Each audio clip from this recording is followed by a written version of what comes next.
ஆசிரியர் மற்றும் இங்கு வருகை தந்திருக்கும் பெற்றோர்கள் அனைவருக்கும் மற்றும் மாணவர்களுக்கு அனைவருக்கும் எனது மதுக்கண் வணக்கத்தை தெரிவித்துக் கொள்கிறேன்.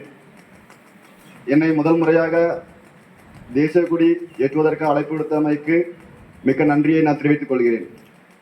இதில் நான் முதல்ல ஒரு சொல்ல விரும்புகிறேன். நம்ம கொடி ஏற்றியாச்சு, கொடியை நெஞ்சில் குத்தியாச்சு. ஆனால் கொடி எத்தனை கொடி கீழே கிடக்கு, முதல்ல அதை எடுக்கணும். இதுக்கு தான் நம்ம கொடிக்கு முக்கியத்துவம் கொடுக்கணும். ஸ்டூடெண்ட்ஸ் எடுங்க, ஒன்றும் இல்லை, பிரச்சனை இல்லை, எடுங்க, கீழே போடக்கூடாது. ஒரு ஆள் எழுப்பி. ஆமா, ஏன்னா கொடி வந்துகிட்டு அதுக்கு நம்ம ஒரு நன்றி தெரிவிக்கிறோம். அது நம்ம கீழே விழுந்தாலும் நம்ம காலில் படக்கூடாது.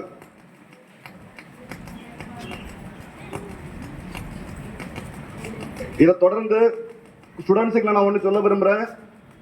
நீங்க படிப்புன்னு மட்டும் இல்லாம ஸ்போர்ட்ஸ்ல எல்லாம் ரொம்ப கொஞ்சம் விருப்பமா இருக்கணும். அதாவது எனக்கு ரொம்ப பெருமையா தான் இருக்கு. எனக்கு இந்த பெருமை எனக்கு கிடைச்சது இல்லை, என்னோட யூனிஃபார்ம் இதுக்கு கிடைச்ச பெருமை தான். இங்க கொடியத்தை எனக்கு அழைப்பு விடுத்ததுக்கு. நாளைக்கு நீங்களும் ஒவ்வொரு துறைகள்லையும் மாணவ மாணவிகள் எல்லாரும் ஒவ்வொரு துறைகளையும் பெரிய ஆளா வரணும். வந்துகிட்டு இப்படிப்பட்ட ஸ்கூல்ல இதே ஸ்கூல்ல உங்களையும் கொடியத்தை கண்டிப்பா உங்களை கூப்பிடுவாங்க. கண்டிப்பா அது வரணும்.